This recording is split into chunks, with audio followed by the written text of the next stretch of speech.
नमस्कार दोस्तों। तो आज की इस वीडियो में हम बात करेंगे डायबिटीज़ को क्योर करने के लिए कुछ फैक्टर्स की। हमने इस वीडियो को 3 पार्ट्स में डिवाइड करा है। पहले पार्ट में हम बात करेंगे कुछ योगासन की, दूसरे में कुछ क्रियास की और तीसरे में एक्यूप्रेशर पॉइंट की। इसलिए इस वीडियो को लास्ट तक ज़रूर देखें। फैक्टर्स पर बात करने से पहले हम एक चीज़ जान लेते हैं कि डायबिटीज़ हमारी बॉडी में होती क्यों है। हम जो भी कुछ खाना खाते हैं वो हमारी बॉडी में ग्लूकोज की फॉर्म में चेंज हो जाता है, फिर वहाँ जाकर वो हमारी बॉडी में हमारे ब्लड के साथ मिक्स हो जाता है।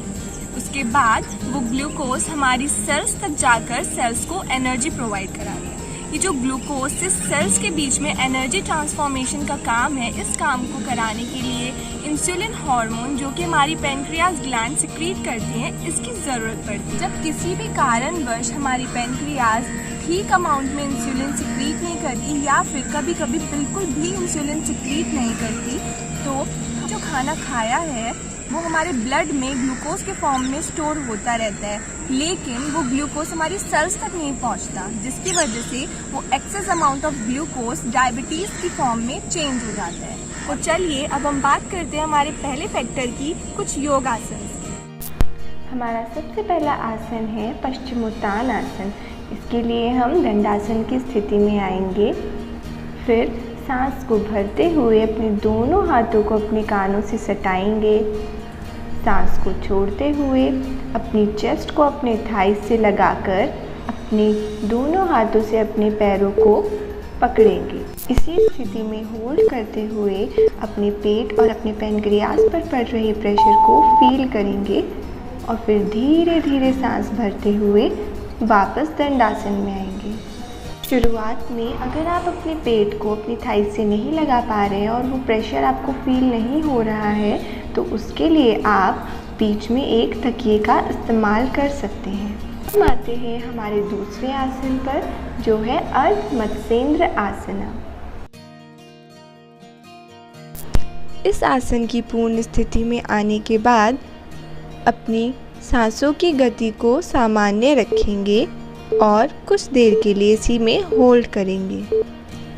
आप इस आसन को दोनों तरफ से करें। मैं आपको इस वीडियो में एक ही तरफ से करके दिखा रही हूँ।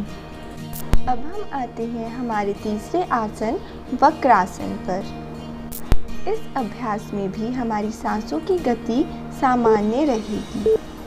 शुरुआत में आप अपने हर आसन में 5 से 10 सेकंड के लिए रुकें और फिर धीरे धीरे उस रुकने के अभ्यास को बढ़ाएं।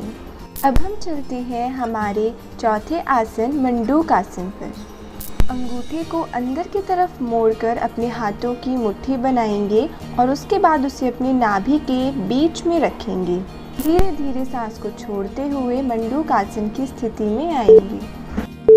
कुछ समय आसन में रुकने के बाद सांस भरते हुए वापस वज्रासन की स्थिति में आएंगे।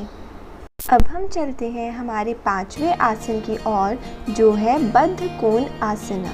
इस स्थिति में आप अपने दोनों पैरों के पंजों को मिलाकर अपने गुदा मार्ग के पास में रखेंगे।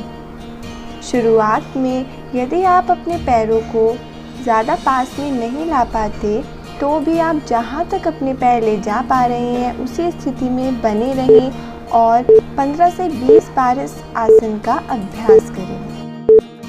तो अब हम करेंगे हमारा आखिरी आसन त्रिकोण आसन। लंबी गहरी सांस लेने के बाद सांस को छोड़ते हुए साइड की ओर झुकेंगे और उस स्थिति में 2 से 3 सेकंड रुकेंगे।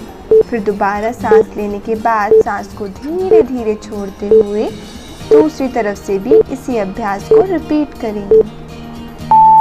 इस अभ्यास को 15 से 20 बार रिपीट करें। अब हम आते हैं हमारे दूसरे फैक्टर पे, जो कि है क्रिया। तो डायबिटीज़ के लिए कपालभाति क्रिया सबसे अच्छी मानी जाती है। तो चलिए करते हैं कपालभाति क्रिया। एक लंबा गहरा सांस लेंगे और फिर झटके के साथ उस सांस को बाहर छोड़ेंगे।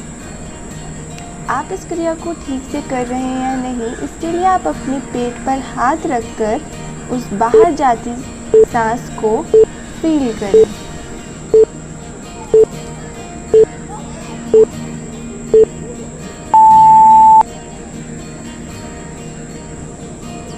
अब हम बात करते हैं हमारे तीसरे फैक्टर की, जो कि है एक्यूप्रेशर पॉइंट। हमारे हाथों में डायबिटीज के लिए अंगूठे के साइड से ये जो पाम है यहाँ पे, इनको अगर हम प्रेस करें so it is effective for the diabetes like this.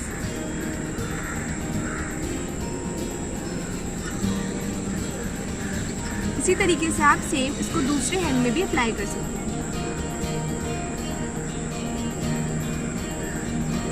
दूसरा पॉइंट है हमारे हाथों में, हमारी रिंग फिंगर और मिडिल फिंगर के बीच से जो पॉइंट आ रहा है यहाँ पर, हम यहाँ पर प्रेस करें लाइक दिस।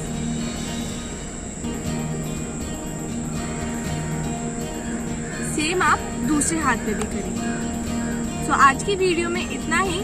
आप लोगों को ये वीडियो कैसी लगी मुझे कमेंट में ज़रूर बताएं। तब तक के लिए आप सब लोग अपना ख्याल रखें। नमस्कार।